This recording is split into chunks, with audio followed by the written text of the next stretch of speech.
Did you know that people once buried live frogs under their houses to ward off bad luck? Or that in Spain, getting married in May is considered unlucky? Here's another strange one. In Turkey, chewing gum at night is believed to turn into human flesh. Pretty creepy, huh? Superstitions might seem silly, but they have shaped our beliefs, cultures, and even our decisions for thousands of years. But why do we knock on wood, fear the number 13, or cross our fingers for good luck? Are these rituals harmless quirks, or do they hide darker origins? From tossing salt over your shoulder to avoiding black cats, every superstition has a wild and fascinating origin. In today's video, we'll uncover the bizarre, sometimes shocking stories behind these beliefs. Long ago, people didn't have the science we have today. They tried to explain the world around them with stories and beliefs, which we now call superstitions. For example, in ancient Mesopotamia, people believed that events in the sky, like lunar eclipses, were messages from the gods. They thought these celestial events could predict future happenings, such as the death of a king or the fall of a city. To avoid these predicted disasters, they sometimes appointed substitute kings to bear the brunt of the bad omen. In ancient Egypt, black cats were not just animals, they were seen as magical creatures. The Egyptians believed that cats had special powers and were connected to the gods. They even thought cats could protect their homes from evil spirits. If you owned a black cat, you were considered lucky and blessed by the gods. Killing a cat, even by accident though, was a serious crime. Cats were so special that they were often mummified and buried with their owners to keep them company in the afterlife. But this love for black cats didn't last forever. In medieval Europe, the story changed completely. Black cats were no longer seen as magical protectors. They became symbols of fear. People in this time were very superstitious and believed in witches and dark magic. Black cats with their mysterious color and glowing eyes became linked to witches. Some people thought witches could turn into black cats to sneak around and cause trouble without being noticed. This fear spread like wildfire, and black cats were no longer welcome in villages. Things got even worse during events like the Salem witch trials in the 1600s. During these hunts for witches, anything connected to them, like black cats, was seen as evil. If someone owned a black cat, they might be accused of being a witch.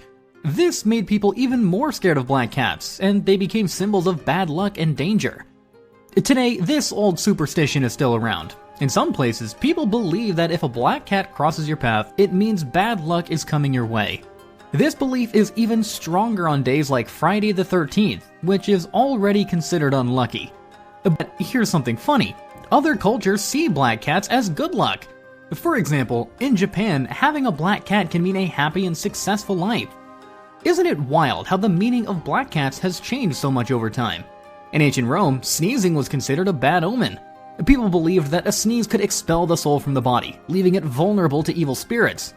To protect themselves, they would say "bless you" immediately after someone sneezed, a practice that continues today.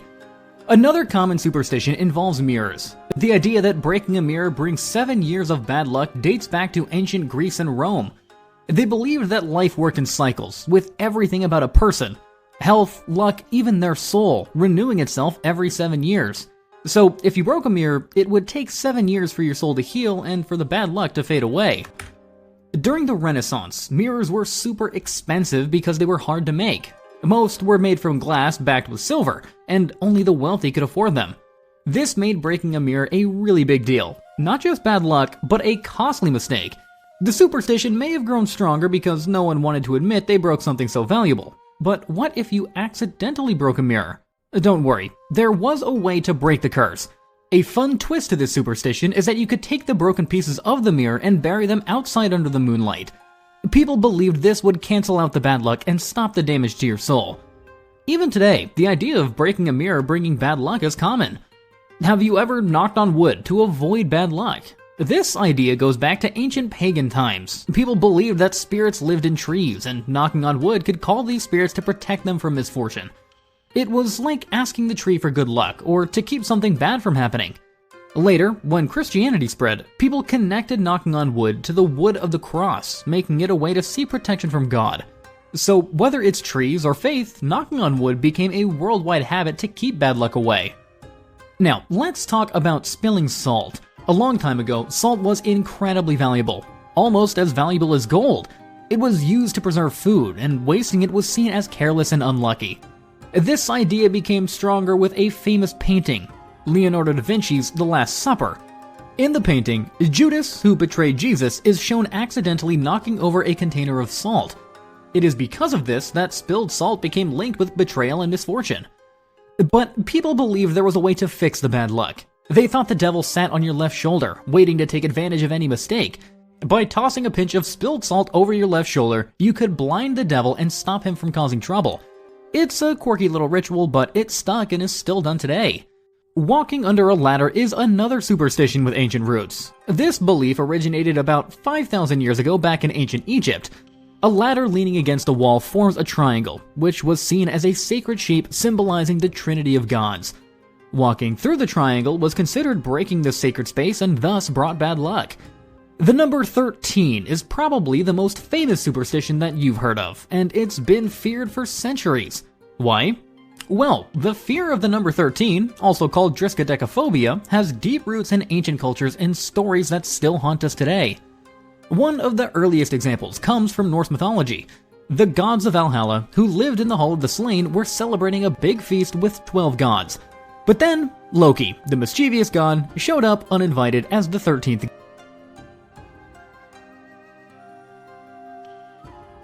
guest. His arrival led to chaos, mischief, and ultimately the death of the beloved god Balder. Since then, 13 was seen as a number that brought disorder and bad luck. So, what do people do to avoid the bad luck of the number 13? Well, some buildings skip the 13th floor altogether, going straight from 12 to 14. Even some airplanes avoid row 13. People go out of their way to avoid this number, and it's so powerful that it influences architecture, culture, and even behavior to this day. It's amazing to see how this number went from ancient myths to modern fears, but even today, the fear of 13 is very much alive. Now, let me tell you some strange beliefs from all over the world that you may have never heard of. In Turkey, it's believed that chewing gum at night can turn it into human flesh. If you chew gum after the sun goes down, people think it's like chewing on something creepy or even cursed. So don't chew gum at night unless you want a spooky surprise. In India and Pakistan, it's considered bad luck to sweep the house after sunset. People believe that sweeping at night sweeps away good fortune and brings misfortune instead. This superstition makes people wait until the next morning to clean their homes, so they don't accidentally push luck out the door. In Italy, it's unlucky to sit at the corner of a table. This belief comes from an old idea that if you sit at the corner, it means you won't ever get married. This superstition has stuck around for ages, and people still avoid sitting at the edge of tables in some places. And in Spain, it's considered bad luck to marry in May. The reason? It goes back to old beliefs that May was a month for funerals and mourning. People thought that getting married in May could bring death to the marriage, so weddings in Spain are avoided in this month. Superstitions have changed a lot over the years, but they are still a big part of modern life. Today, we mostly see them in entertainment and fun traditions. For example, horror films like Friday the 13th and Halloween traditions like carving pumpkins and dressing up are filled with spooky superstitions. These movies and holidays have always helped keep our fear of certain numbers or events alive, but in a fun and entertaining way. Athletes are also big fans of superstition. Michael Jordan, one of the greatest basketball players of all time, had a superstition that helped him perform his best. He wore his college basketball shorts under his uniform for luck. Many other athletes have their own lucky charms, routines, or habits they believe bring them good luck during games. The superstitions might have started as serious beliefs, but today they're more about fun rituals that make us feel in control or add some excitement to our lives. Whether it's a lucky shirt or a spooky movie, these beliefs still have a place in our culture. So, do you have any superstitions that you follow? Let us know down in the comment section below, and don't forget to like and subscribe to keep learning more about history and all its fascinating stories.